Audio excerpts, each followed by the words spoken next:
안녕하세요. 저는 30대 중반 여성이고 초등학생 딸이 하나 있습니다. 남편이랑은 2년 연애하고 결혼해 평범하게 지내왔는데요. 소심한 저와 달리 남편은 자신감 넘치고 리더십 강한 성격으로 연애 때는 고집 있는 모습이 믿음직스럽게 느껴졌어요. 하지만 결혼해서는 크고 작은 일에서 부딪히며 부담스러울 때가 많더라고요. 그래도 애교 많은 딸이 집안의 활력소라 참고 살았는데 남편이랑 같이 가게를 운영하게 되면서 싸움이 잦아지기 시작했어요. 결국 더는 참지 못하고 이혼까지 하게 됐는데 지금 생각해도 제가 잘못한 건 하나도 없는 것 같아서요. 여러분들에게 털어놓으면서 마음 정리를 해보려고 합니다. 그럼 지금부터 제 이야기를 시작해 볼게요. 남편과 저는 맞벌이를 하는 부부였어요. 저는 작은 규모의 회사였지만 남편은 정년이 보장될 만큼 탄탄한 곳이었고 승진도 빠른 편이라 경제적으로 풍족하진 않아도 모자람은 없었습니다. 하나뿐인 딸아이가 갖고 싶고 하고 싶다는 건 문제없이 해줄 수 있을 정도였죠. 그런데 사람은 왜 여유로우면 다른 생각이 드는 걸까요? 멀쩡히 회사를 잘 다니던 남편이 대뜸 창업을 하겠다고 하는 겁니다. 여보, 나 할 말 있어. 뭔데? 나 회사 그만두고 음식점 하나 오픈하려고. 뭐? 잘 다니는 회사를 갑자기 왜 그만둬? 그리고 요즘 경기가 얼마나 안 좋은데 무슨 음식점을 오픈한다는 거야? 당신 계란 프라이 하나도 제대로 못하잖아. 아이 참, 자기가 잘 몰라서 그래. 계란 프라이 수준이 아니야. 나 아는 형님이 고향에서 이거 열었는데 진짜 대박나서 월 1,000원 우습게 번대. 학교 다닐 때 나보다 공부도 못하고 설설 기었는데 내가 잠이 오게 생겼어? 그러면서 남편이 보여준 건 한 샌드위치 프랜차이즈 홍보 책자였어요. 빵순이라 요즘 유행하는 건 대부분 알고 있는데 생전 듣도 보도 못한 브랜드라 의아하더라고요. 여보, 이거 이제 막 생긴 브랜드 아니야? 많이 알려진 거 해도 될까 말까인데 사람들 모르는 거 해서 잘 될 수가 있겠어? 아이고 참 답답한 소리 한다. 어차피 우리 가진 돈으로 매니저는 하지도 못해. 인테리어 비용도 지금 하면 많이 빼준다더라. 초기라서 혜택도 진짜 많은 편이야. 안 하면 바보라고. 아니 내 말은 그게 아니라 너무 갑자기 창업 얘기를 하니까 이렇게 급하게 해서 잘 될 확률이 높냐는 거지. 너무 무모한 거 아닌가 걱정돼서 그래. 나 못 믿어? 나야 당신 남편. 지금까지 내가 하자고 해서 잘 안 된 거 있으면 하나라도 말해봐. 남편은 고집세고 자신만만하기로 타의 추종을 불허하는 성격이었어요. 가만히 말을 듣고 있으면 이미 반은 성공한 사람 같았죠. 그래도 안 된다고 꾸역꾸역 버텼는데 몇 달을 저를 붙잡고 늘어지더라고요. 저를 설득하기 위해 눈에 불을 켜고 달려드는데 방법도 갖가지였어요. 어느 날은 진지하게 대화했다가 갑자기 욱 승질을 냈다가 나중에는 자기를 못 믿냐면서 눈물까지 흘리던 거 있죠? 나 진짜 열심히 해볼게. 나 좀 믿어주라. 모르겠다. 그래, 알았어. 결국 남편의 눈물에 마음이 약해져서 그만 허락을 해주고 말았습니다. 그러자 남편은 기다렸다는 듯이 회사에 나가지 않고 전 재산을 탈탈 털어 순식간에 샌드위치 전문점을 오픈하더라고요. 이미 모든 준비는 다 마쳐뒀는지 일사천리로 진행을 하는데 제 허락은 그냥 보여주기 식이었구나 라는 걸 알게 되었습니다. 오픈하던 날에는 어찌나 기분이 좋아 보이던지 자기도 이제 사장님이라면서 돈 많이 벌어오겠다고 큰 소리를 치더라고요.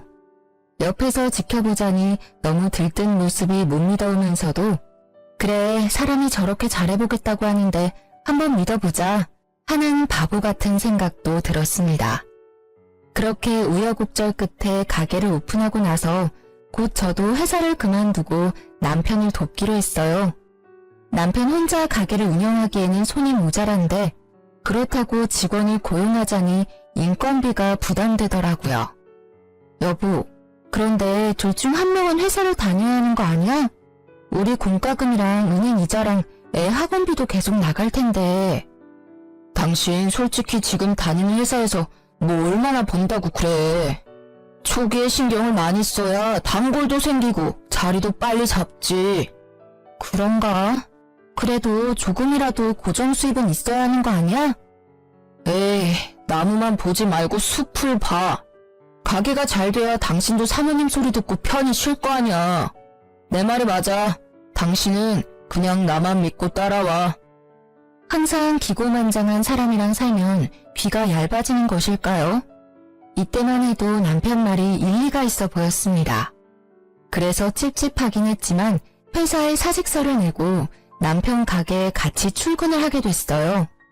그런데 남편이랑 24시간 같이 붙어있게 되자 얼마 지나지 않아 생각지 못했던 트러블이 일어나기 시작하더라고요. 여보, 아까 내가 말한 청상추 다 다듬었어? 아니, 지금 하고 있어. 양이 꽤 많아가지고 시간이 좀 걸리네. 그걸 지금까지 붙잡고 있으면 어떡해. 오픈 시간 얼마 안 남았는데. 아, 거북이도 아니고 왜 이렇게 느려? 진짜 답답하다 답답해. 뭐? 거북이? 답답? 나름대로 열심히 하고 있는 사람한테 그게 할 소리야? 아, 몰라. 어쨌든 그거 빨리 끝내고 여자 화장실 청소도 좀 해줘. 거울이랑 변기랑 꼼꼼히 하는 거 잊지 말고. 전에 당신이 다 했다고 했는데 나중에 보니까 변기 뒤쪽에 얼룩 그대로 있더라. 그건 타일 색깔이 원래 그런 거야. 아니 그렇게 꼼꼼히 잘하면 당신이 하든가. 당신은 뭐 하는데? 나는 벌써 홀 청소 다 하고 간판까지 닦고 왔어. 그렇게 입 대빨 나와서 툴툴거릴 시간에 벌써 다 했겠다. 좀 서둘러서 빨리 좀 해. 진짜 느릿느릿 속 터져 죽겠다. 같이 일해본 적이 없어서 몰랐는데 남편이랑 전 정말 다른 성격이었어요. 저는 이왕이면 꼼꼼히 하고 싶은데 남편은 무조건 빨리빨리 다그치는 통에 일하랴 남편 눈치 보랴 진짜 기가 다 빨리더라고요.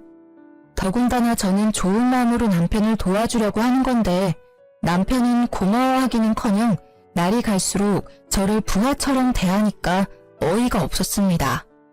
빨리 하면 대충 한다고 뭐라 하고 꼼꼼히 하면 느리다고 뭐라 하고 재수없는 밤낮 상사도 이런 상사가 없더라고요.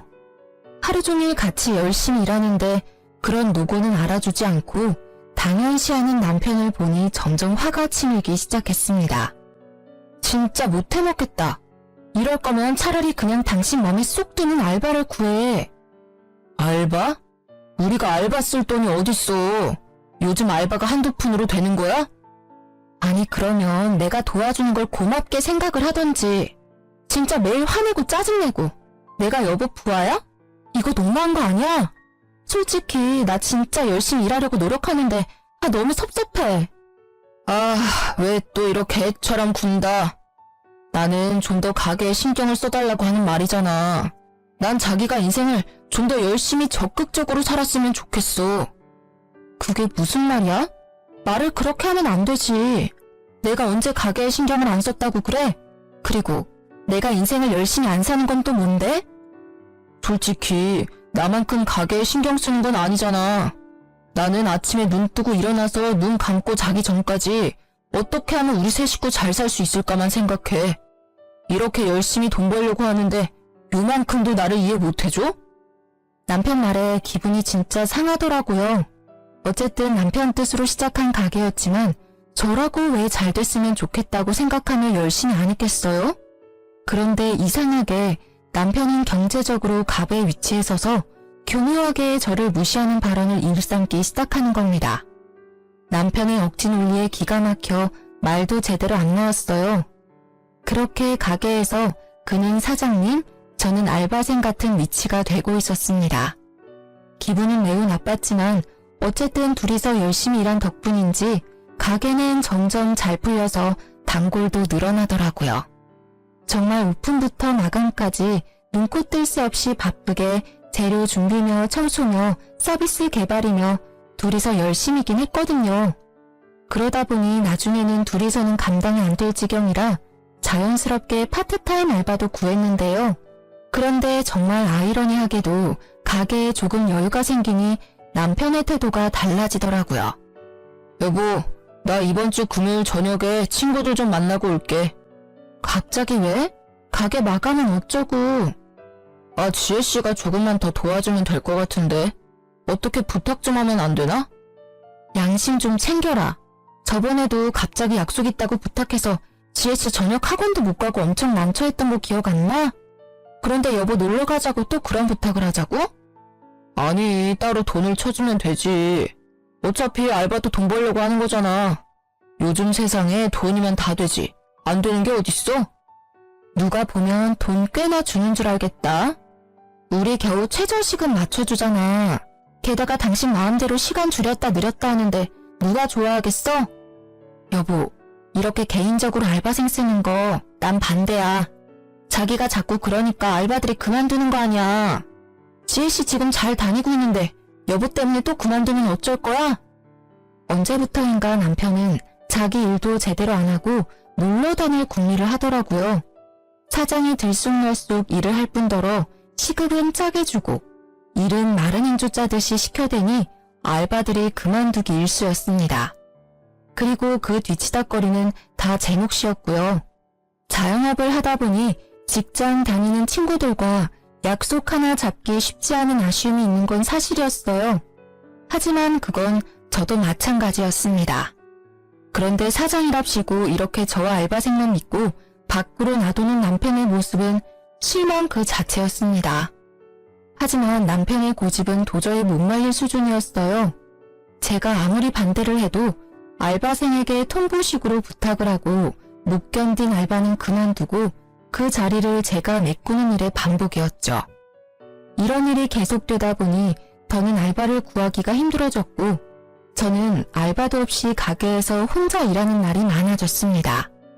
어느새 정신을 차려보니 남편은 가게에 신경을 안 쓰고 저 혼자 카운터, 주방, 홀 가릴 것 없이 훨씬 더 많은 일을 하고 있더라고요. 한 번은 이런 일도 있었습니다. 여보, 나 내일 결혼식 좀 다녀와야 할 것 같아. 무슨 소리야? 미쳤어? 내일 단체 손님 예약 있잖아. 10명이잖아. 그 정도는 여보가 혼자 해줄 수 있지 않아? 10명은 무슨? 100명이야.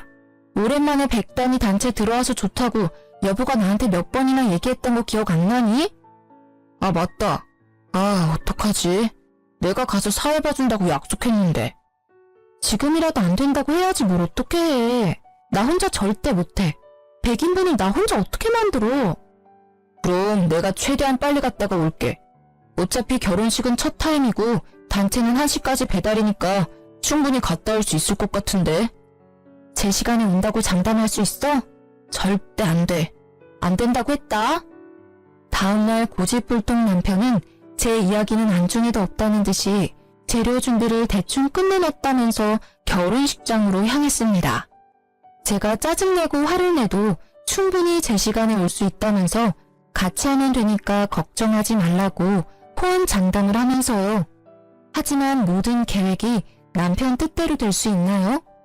곧 주말 교통체증에 차가 막혔다면서 남편한테 연락이 오는 겁니다. 결국 저 혼자 100인분을 만들 수는 없으니 그만둔 알바생에게 사정사정해서 도와달라고 SOS를 칠 수밖에 없었어요. 겨우 시간 맞춰 제 시간에 배달을 해주고 열이 나 있는데 이때도 남편은 미안한 내색 하나 내비치지 않더라고요. 그렇다고 남편이 집안일에 신경을 쓰는 것도 아니었어요.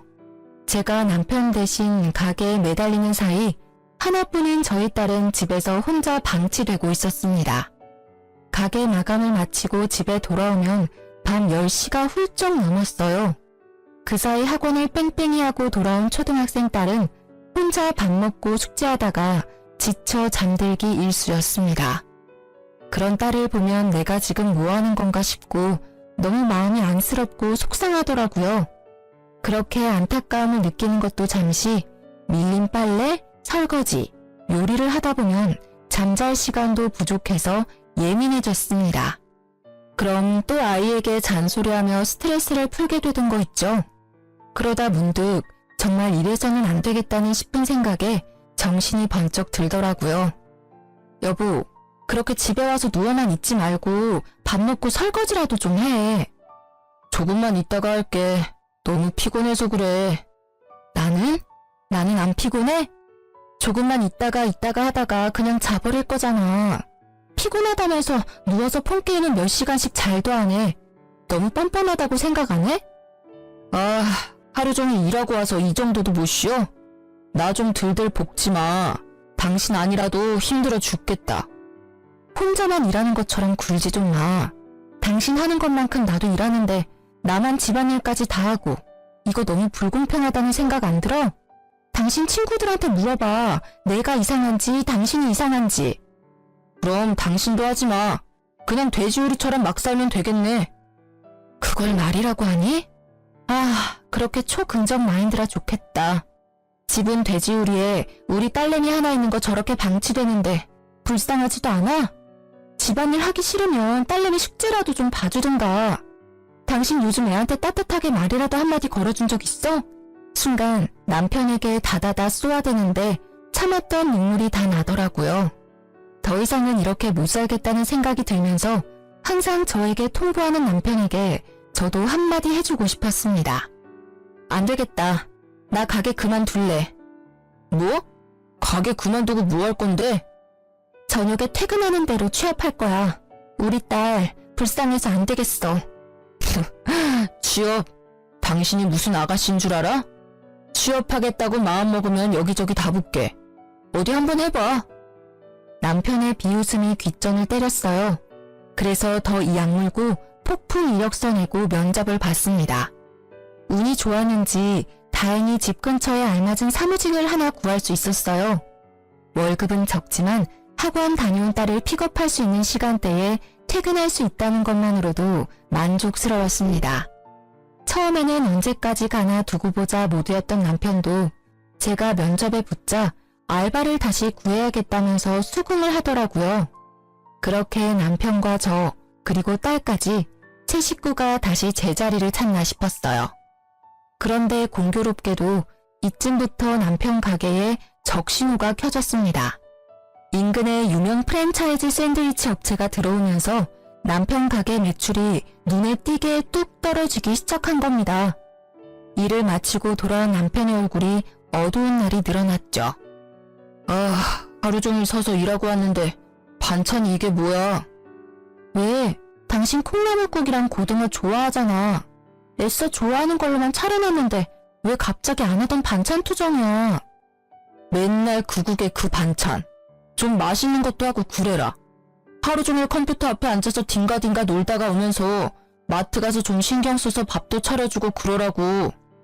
지금 말 다 했어? 일하면서 집안일까지 하는 게 쉬운 일인 줄 알아? 그리고 내가 무슨 회사에서 놀다 오는 줄 아나 본데 나도 힘들게 일하고 오는 거야. 게다가 일 마치고 딸내미 데려오면 밥하고 반찬하는 시간도 빠듯해. 이 정도도 감지덕지라고. 어쨌든 나보다는 일찍 마치잖아. 내가 이 말까지는 안 하려고 그랬는데 고작 이러려고 가게 뛰쳐나간 거야? 뭐 내가 보기엔 별로 달라진 것도 없는 것 같아서 그래. 달라진 게 왜 없어? 따뜻한 밥 차려줘, 국 차려줘. 우리 딸 숙제도 내가 하나하나 다 봐줘. 엄청난 변화야. 숙제를 뭘 봐주는데? 그런데 애 성적이 이 모양이야? 학원 비싼데 다니면 뭐해? 티나는 게 없잖아, 티나는 게. 아휴. 점점 남편은 가게가 잘 안 풀리는 스트레스를 집에다 풀더라고요. 반찬 투정부터 시작해서 나중에는 아이 성적까지 입을 대는데 진짜 한 대 때려주고 싶은 생각이 들 정도로 짜증이 났습니다. 저도 처음에는 안쓰러운 마음이 들어서 남편을 이해해보려고 했어요. 그런데 갈수록 선을 넘는 발언을 쏟아내니까 못 참겠더라고요. 심지어 경제적으로도 남편은 제게 의존하기 시작했습니다. 매출은 뚝뚝 떨어지는데 전기세며 수도세며 월세며 매달 나가는 공과금은 그대로니 당연한 결과였어요. 그래도 저는 알뜰한 성격이라 남편이 생활비를 주지 않아도 제가 버는 월급으로 아껴 쓰며 잘 살고 있었거든요. 그런데 남편은 제게 가게 월세까지 내달라고 하는 겁니다. 여보, 돈 좀 모아둔 거 있어? 돈? 얼마나 필요한데? 500 정도. 이번 달 전기세 안 내면 전기 끊긴대. 아, 미치겠다. 월세도 내야 하고. 아니 그 지경이 될 때까지 뭐 한 거야? 아 진짜 노답 아니야? 전기세는 내가 알아서 해볼게. 이번 달 월세만이라도 좀 어떻게 안 돼? 당신 회사 꽤 다녔는데 모아둔 것도 좀 있을 거 아니야. 아 알겠어. 그럼 내가 월세는 어떻게든 내볼게. 근데 당신 가게 그냥 접으면 안 돼? 회복될 기미도 안 보이는데 언제까지 밑 빠진 독에 물 붓기처럼 이렇게 살 순 없잖아. 아 진짜 짜증나네. 가게에 들어간 돈이 얼만데 무슨 가게를 접어. 사업하다 보면 이 정도 고비는 다 오는 건데 아직 망한 것도 아니잖아. 당신은 내가 망하길 기다리는 사람처럼 얘기를 하네? 아니 그게 아니라 지금 우리 형편도 안 좋은데 무리해서 가게 운영해봤자. 됐어. 이번 달만 지나면 내가 당신한테 도와달라고 할 일 절대 없을 거야. 진짜 치사해서. 다 회사 다니고 애 키우고 그렇게 살아. 유세 좀 떨지 마. 적반하장으로 혼자 성질내고 욱하는 남편의 모습에 기가 막혔습니다. 현실을 직시하지는 못할 망정 자존심만 내세우면서 몇 달째 생활비도 주지 않는 남편이 답답했어요. 이번 달만 도와달라더니 다음 달에도 그 다음 달에도 월세 지원은 계속됐습니다. 그래도 어쩌겠습니까? 하나뿐인 딸의 아빠이고 가게가 잘 되는 게 우리 가정에도 좋은 일인 건 맞잖아요. 또 부부라면 힘들고 지칠 때 함께 힘을 모으는 거라고 배우기도 했고요. 그래서 저는 아내로서 끝까지 남편을 도와주기 위해 모아둔 월급을 쪼개서 월세를 내고 쉬는 주말에 가게 일까지 도와줬습니다. 오랜만에 나간 가게는 진짜 개판이 따로 없더라고요. 혼자 장사가 안 된다고 얼마나 방치를 한 건지 주방에 묵은 때와 정리 안 된 냉장고는 헉소리가 나올 정도였어요. 이렇게 돼서는 민원까지 들어오겠다 싶어 두 팔 걷어붙이고 대청소부터 시작했죠. 안 그래도 사무직 일을 하는 거라 하루 종일 어깨며 팔이며 많이 아팠거든요. 그래도 꾹 참고 고무장갑 낀 손으로 박박 문질러 묵은 때를 벗기고 박스채 쌓인 식재료를 하나하나 꺼내서 정리하고 버렸습니다. 다 하고 나니까 반나절이 훌쩍 지나 있더라고요. 그 사이에 남편은 주문 받는다는 핑계로 홀에서 놀고 있더라고요. 어이가 없었지만 그래도 좋은 마음으로 시작한 거니 잘 마무리해주고 싶었어요. 그래서 남은 식재료 박스를 마저 정리해주려고 드는데 순간 어깨에서 뚝소리가 나더니 엄청난 고통이 밀려오는 겁니다. 외마디 비명과 함께 주방 바닥에 그냥 누워버릴 충격이었어요. 아, 아파. 아, 여보. 뭐야, 무슨 일이야? 나 이거 들다가 갑자기 어깨에서 뚝소리가 났는데 너무 아파. 팔 빠진 것 같은데 인대가 늘어난 건가? 하여간에 병원에 가봐야 할 것 같아. 조심 좀 하지. 애처럼 덜렁대서 큰일이다. 그러지 말고 나 잡고 팔 한번 흔들어 봐봐. 아니, 못 움직이겠어. 아프다니까? 팔이 그렇게 쉽게 빠지지 않아서 그래. 이거 봐라, 움직일 수 있네. 그럼 빠진 건 아니거든? 나도 일하면서 한 번씩 그런 적 있어. 잠깐만 기다려 봐봐. 어디 가는데? 괜찮냐는 말 한마디 없이 아픈 사람 놔두고 훌쩍 사라져버린 남편의 뒷모습을 멍하니 바라봤어요. 아파서 눈물이 찔끔 나는데 혼자 차가운 주방 바닥에 쓰러져 있자니 서럽더라고요. 그래도 곧 병원에 갈 수 있겠지 생각하며 버텼는데요. 얼마 뒤 다녀온 남편 손에 약봉지 하나가 들려있는 겁니다. 여보, 어디 갔다 왔어? 그게 뭔데? 나 너무 힘들어. 팔 못 움직이면 어쩌지? 우리 딸내미 케어도 해야 하고 회사도 가야 하는데 큰일이야. 파스 이거 하나면 다 돼. 걱정하지 마. 야, 나 팔이랑 어깨 원래부터 아팠던 것도 모르지 너? 나 병원 가야 할 것 같다고. 고작 이걸로 무슨 병원을 간다고 그래. 병원 가면 초음파 찍자고 하고 엑스레이 찍자고 하고 물리치료하자고 하고 다 돈이야 돈. 파스 하나면 될 건데 진짜 괜히 엄살 좀 부리지 마. 진짜 쓰러져서 남편이 하는 말을 듣는데 분노가 치솟았어요. 이를 꽉 물고 엉금엉금 기어가서 제 폰으로 119에 연락했고 병원으로 향했습니다. 결과는 어깨 빠짐이었고 통증이 심했을 텐데 어찌 참으셨냐고 다들 놀라더라고요. 의사 앞에서 보호자 명목으로 따라온 남편은 끝까지 이상하다 하면서 고개를 갸웃거리고 있었어요. 남이 보면 보호자가 맞나 싶을 정도로 대면대면한 모습이었죠. 가만 보니 자기가 생각했던 것보다 더 심한 상태인 게 이해가 안 됐는지 의사와 간호사를 잡고 진짜냐고, 진짜 팔 빠진 거냐고 거듭 묻고 있더라고요. 멍청하게 또한 그 모습을 보는데 아주 남아있는 정이 뚝 떨어졌습니다. 나 더는 못 참겠어. 내가 바보처럼 참고 살아주니까 아주 우습지? 왜 갑자기 급발진인데? 치료 잘 됐잖아. 그럼 된 거 아니야? 사람이 다쳤으면 괜찮냐고 묻는 게 우선 아니야? 내가 왜 이렇게 됐는데? 항상 내가 참고 맞춰주니까 당신 가족들 아무도 모르는 거잖아. 당신 이렇게 뻔뻔한 거 안 되겠어. 나 지금 당장 어머니한테 다 말해버릴 거야. 내가 당신 가게 시작하고 어떻게 살아왔는지 어머니도 아셔야 돼. 너무 열이 받아 아픔을 이끌고 시댁으로 향했어요. 집에는 시모 혼자 TV를 보고 있더라고요. 남편을 돕는다고 아이를 잠시 시댁에 맡겼는데 다행히 시부가 공원에 데리고 나갔다고 했습니다. 아이 앞에서 화내고 싶지 않았는데 잘 됐다 싶었죠.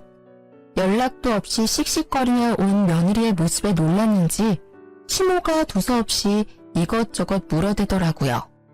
연락도 없이 무슨 일이야? 애비는 어디 가고 혼자 왔어?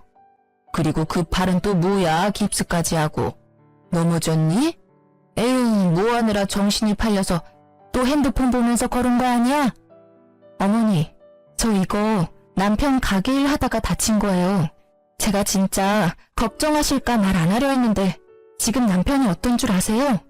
전재산 탈탈 털어서 차린 가게는 쫄딱 다 망하게 생겼고요.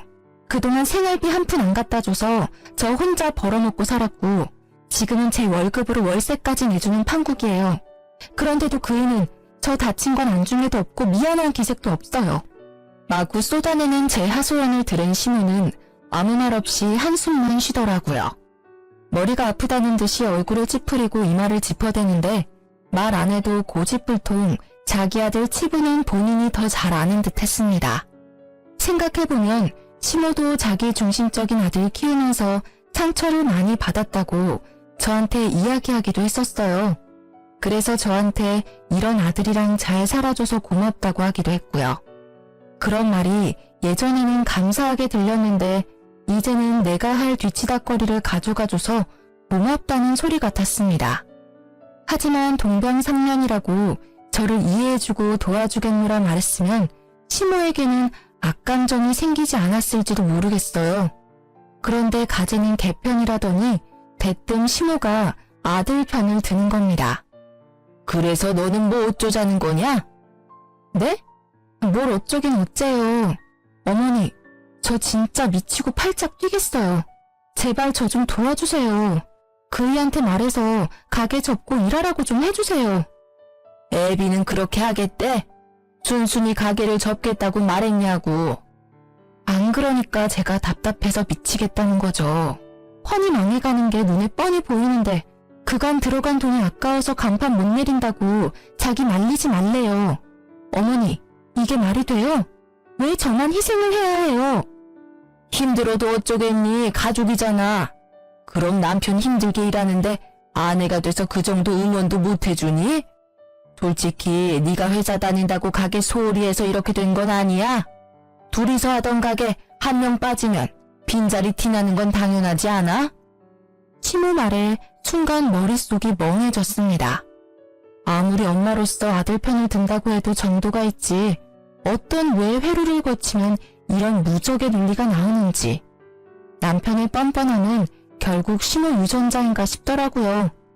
결국에 시모 말은 남편 가게를 돕지 않고 회사에 취업한 제 잘못이라는 건데 그동안 참고 참아온 제 가슴이 답답해서 터질 것만 같았습니다. 진짜 이러다 내가 화병으로 쓰러지겠구나 싶더라고요. 그러면서 왜 내가 이딴 말을 듣고 있어야 하지? 나도 우리 집에서는 귀한 딸이고 존중받는 자식인데 왜 내가 이딴 결혼을 해서 스트레스를 받고 있을까 하는 아주 근본적인 문제부터 생각이 들기 시작하는 거예요. 정말 믿기지 않으시겠지만 그래도 저는 이때까지도 이혼에 대해서는 깊게 생각하지 못했어요. 왜냐하면 하나뿐인 딸에게 아빠 자리가 중요하다는 생각에 내가 조금 더 참고 살까 하는 바보 같은 생각을 했거든요. 이런 생각은 이혼하기 전에 망설이면서 다들 조금씩 하는 거라고 하지만 저는 좀 심각했어요. 지금 되짚어보면 얼만큼 가정에 책임감 있는 아빠인지가 제일 중요한 건데 내가 그걸 놓치고 살았구나 싶기도 하네요. 어쨌든 그렇게 어처구니 없는 심호 말을 듣고 있자니 이 뻔뻔한 모자에게는 사람의 진정 어린 하소연이 통하지 않는구나. 나도 뻔뻔하게 나가야겠다는 생각이 들었습니다. 눈에는 눈, 이에는 이. 더 격식 차려서 참기가 힘들더라고요. 저를 존중해주지 않는 이들에게 더 이상 예의 따지기 싫었어요. 그래서 저도 남편에게 배운 대로 막무가내로 나갔습니다. 어머니, 지금 가족이니 불평 말고 응원을 해주라고 하시는 거죠? 그래, 어쨌든 가족이잖아. 서로 힘들 때 도와주는 게 가족 아니냐? 그럼 어머니, 저 보시다시피 팔 다쳐서 아무것도 못해요. 어머니랑 저랑 애비랑 다 가족이잖아요. 저희 도와주는 셈 치고 이제 어머니가 가게 나가서 일 좀 해주세요. 아니 마음이야 굴뚝같이. 그런데 내가 다 늙어서 젊은 사람들 하는 일을 어떻게 해? 어머니 아직 노령연금도 안 받으시잖아요. 누구나 다 할 수 있는 일이에요. 저라고 처음부터 했겠어요? 애비가 하라는 대로 시키는 대로 하면 돼요. 가시면 애비가 하나부터 열까지 다 알려줄 거예요. 가족끼리 돕고 살아야죠. 안 그래 어머니? 너 말하는 게 어째 나랑 싸우자는 것 같다. 나는 하는 일 없니? 살림도 살아야 하고 아직 너희 시아버지 일하시는데 뒤에서 뒷바라지라도 해줘야 하는데 아들 일도 도와주라고? 어머니, 저도 회사 다니고 애 키우면서 다 했어요. 애비는 다 그러고 사는 거라고 유세 떨지 말라던데요? 저 다 애비가 저한테 했던 것대로 하고 있는 거예요. 알았다. 그러마. 아무 말 없이 저를 바라보던 심호 얼굴이 시뻘개지더니 대뜸 소리를 지르듯 대답하고 자리에서 일어나더라고요. 그러고는 화가 났다는 걸 표현이라도 하듯이 문을 쾅 닫고 집 밖을 나가는데 속이 후련했습니다.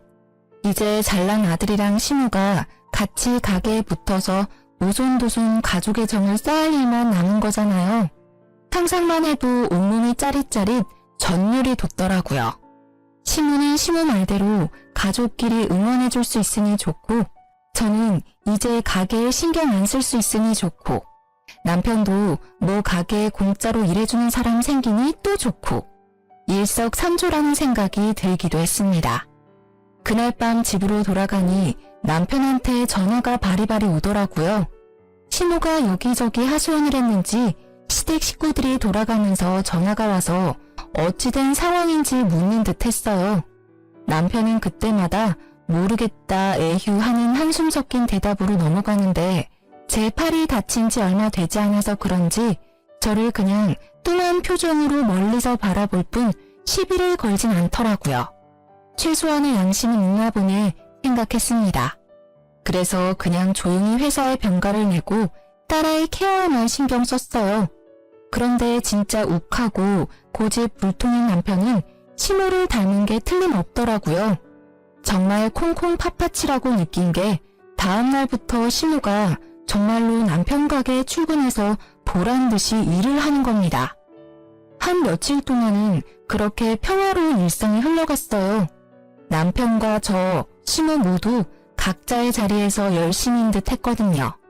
그러다 갑자기 걸려온 남편의 전화 한 통에 억지 평화가 깨져버렸습니다. 가게에서 일하던 심호가 다쳤다면서 빨리 시댁으로 오라더라고요. 어디가 어떻게 다쳤는지 말도 안 해주고 화가 나서 씩씩거리는데 무슨 일인지 궁금하기도 하고 걱정이 되기도 했습니다. 그래서 급히 가방을 챙기고 시댁으로 들어섰는데 팔에 깁스를 한 심호와 화가 잔뜩 난 시댁 식구들이 저를 맞이하더라고요. 안절부절 못하고 서 있는 남편과 이 상황을 스캔하는 사이 시부가 저를 향해 버럭 소리를 지르더군요. 에미 너 진짜 그렇게 안 봤는데 내가 아주 며느리를 잘못 봤구나. 어디 이제 속이 시원하냐? 그게 무슨 말씀이세요? 어머니 어쩌다 다치신 거예요? 너 때문이잖아. 네가 애비 일 도와주라고 난리 부려서 애비 가게에서 일하다가 넘어졌는데 발 인대가 다 늘어났단다. 이게 다 무슨 일이냐? 며느리가 돼서 효도는 못할 망정 할 일이 없어서 시어머니하고 싸움을 해? 진짜 기절초풍하겠다는 말이 이런 거구나 싶었습니다. 어느새 저는 시어머니하고 감정 싸움에서 팔 인대까지 늘어지게 만든 천하의 나쁜 며느리가 돼 있더라고요. 시모는 시부의 말이 끝나기 무섭게 크크거리며 울음을 터뜨렸어요. 그랬더니 어찌나 슬피 우는지 지켜보는 시댁 식구들이 다 우는 겁니다. 저는 눈물 한 방울 나지 않았고 오히려 이 어이없는 상황에 헛웃음이 났어요. 지금 저 혼내려고 부르신 거예요? 그리고 그게 왜 저 때문인가요? 어머니가 말씀 좀 해보세요. 저희 싸움을 한 게 아니라 어머니가 가족끼리 돕는 거라고 스스로 일하겠다고 알았다고 하신 거잖아요. 그리고 유치해서 말하기 그런데 저도 이렇게 다쳤어요. 똑같이 애비 가게에서 일하다가요. 안 보이세요? 젊은 너랑 같아. 내가 너를 살갑지는 않아도 예의는 바른 줄 알았는데 이제 보니까 아주 발랑 까져서 헛바람이 제대로 들었구나. 너 때문에 늙은이가 무리하다가 이 사달이 난 거 아니야. 어디서 바락바락 말댔구야. 늙은이 팔 못 쓰면 네가 책임질 거야? 아니 아버님, 말씀을 그렇게 하시면 안 되죠. 그래서 팔 다친 게 결국 제 잘못이란 말씀이세요? 엄밀히 따지면 망해가는 가게 안 접고 고집 부려서 화를 부른 아들 잘못이죠. 네 잘못이지. 우리 아들이 뭘 잘못했다고 그러냐? 제 딴에는 먹고 사려고 노력하다 이렇게 된 건데 그것도 이해 못해줘? 너는 며느리가 돼서 이때다 싶어 늙은 시험이 이겨먹으려고 한 거 아니야? 이렇게 골탕 먹이니까 속이 시원해? 정말 사람이 어이가 없으면 이상한 생각이 들기도 하나요? 시부의 역정을 듣는데 순간 시모가 부럽기도 하더라고요.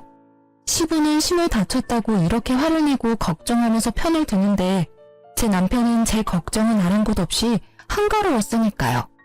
그래서 바보처럼 멍하게 시부의 큰 소리를 듣고만 있었는데 제가 또 조용하니까 이때다 싶었는지 한자리에 모인 신우들도 한마디씩 하는 통에 정신이 들었어요.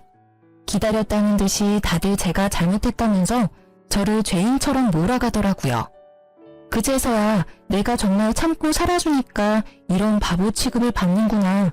이렇게 자기 자신만 생각하는 사람들이랑 내가 어떻게 한 가족이 될 수 있다고 생각을 했을까 하고 화가 치밀기 시작했습니다. 그래서 제가 어떻게 하길 바라세요? 사과를 해야지. 마음 같아서는 무릎 꿇고 사죄하라고 하고 싶지만 내가 애비랑 손녀 생각해서 그렇게는 안 한다. 네 딸 보기에 부끄럽지도 않냐? 자식 보기에 부끄러운 줄 알아야지. 이런 제 마음도 모르고 시부는 무릎 꿇는 사죄를 입에 담질 않나. 나중에는 제 자식까지 내세워 성질을 내더라고요. 정말 지금 생각해도 시모만 싸고 도는 시댁 식구들과 이 모든 상황을 초래한 남편은 분노 유발자 같습니다. 마지막 남은 이성의 끈이 뚝 끊어질 수밖에 없더라고요. 아픈 팔에서 느껴지는 고통보다 이런 덜 떨어지는 사람들과 살붙이고 살았던 제 과거에 대한 화환이 들어 슬프기도 했어요. 결정적으로 이 상황에서 맨날 입으로 나불나불 지적질하던 남편은 다 지 편을 들어준다고 생각했는지 뒤에 숨어서 말 한마디 하지 않고 있었죠. 그 모습을 보니 너무 빡쳐서 가방을 뒤져 남편이 사다 줬던 파스를 꺼냈습니다. 그리고는 바로 시모한테 냅다 던져버렸어요. 저 사과 못해요. 잘못한 게 없으니까요. 잘난 아들이 저한테 준 파스예요. 그거 붙이면 다 괜찮다네요? 미쳤어? 이게 무슨 짓이야? 잘 들어. 나는 당신하고 더 이상 못 살아. 나만 하는 희생 더는 강요하지 마. 뒷불도 없으면서 자존심만 세우면 다야? 이 사람이란 망할 가게는 여러분들이 잘난 가족이니까 잘 도와주세요. 전 이 사람하고 이혼하려고요. 집 밖으로 나가는 제 뒤로 무수히 많은 소리가 들렸어요. 대부분 고함과 호통이었는데 이혼을 내뱉고 돌아서니까 제 머릿속이 차분하고 맑아져서 하나도 무섭지 않더라고요. 오히려 이 엉망진창인 가족들에게서 벗어날 수 있어서 다행이라는 생각이 들기도 하고 속이 통쾌했습니다. 그렇게 고집불통 남편하고는 깔끔하게 이혼했어요. 저에게 문제가 없고 남편은 경제권을 상실했기 때문에 초등학생인 딸의 양육권은 제가 가질 수 있었습니다. 갑자기 아빠의 자리가 비게 된 딸에게 미안한 마음은 들더라고요. 그래서 괜찮은지 세심하게 챙겨보고 물어봤는데 입으로만 딸 사랑을 외쳤던 아빠였던 터라 크게 정은 없는 듯 했어요. 오히려 제가 더 살펴주고 챙겨주니 좋아하는 기색이라 다행이었습니다. 곧 사춘기가 시작될 텐데 더 꼼꼼하게 케어해줄 예정이에요. 그리고 정말 남편 가기를 나와서 회사에 취업한 건 신의 한 수더라고요. 팔 때문에 조금 고생하긴 했지만 그래도 아껴 쓰면서 월급을 차곡차곡 모아 딸에게 필요한 건 다 지원해줄 생각입니다. 무능하면서 자존심만 내세우는 남편보다는 성실하고 책임감 있는 제가 더 낫지 않을까 싶어요. 예전에는 남편이 알아서 다 한다고 자기 말만 들으라고 고집을 부리니까 뒤에서 지켜보곤 했는데요. 이제는 제가 사랑하는 딸아이를 지켜야 하기 때문에 더욱더 강하고 씩씩한 엄마가 되려고 해요. 애벌레가 나비가 되려면 엄청난 시간과 노력이 필요하듯 저 역시 결혼과 이혼으로 한 뼘 더 성장한 느낌이네요. 전 남편을 만나서 고생한 거 생각하면 화가 나지만 딸이 있으니까 최대한 과거는 잊고 미래만 생각하려고요. 그런데 어리석은 전 남편은 아직 철이 덜 들었는지 들리는 소문으로는 망한 가게를 살려보겠다고 친구들한테 여기저기 손을 벌리다가 못 갚아서 손절당하고 인간관계도 망했다고 하더라고요. 진짜 자기를 생각하는 사람들이 해주는 조언은 제대로 듣지 않고 당장의 자존심만 내세우는 결과 같기도 한데요. 거기서 정신을 못 차리고 결국 고금리 사금융에도 손대서 이자 감당을 못해 파산하고 신용불량자까지 된 모양이에요. 정말 이혼하지 않고 계속 참고 살았으면 저희 딸에게까지 피해가 가고 저 역시 못난 부모가 될 뻔했으니 진짜 이제라도 헤어지게 돼 다행이라는 생각이 듭니다. 여기까지가 제가 이혼을 하게 된 이야기예요. 정말 속이 후련하고 앞으로 딸과 함께 걸어갈 내일이 기대가 되네요. 길고 긴 이야기를 들어주셔서 정말 감사해요. 저희 모녀가 살아갈 앞날도 응원해주시면 더 감사하겠습니다.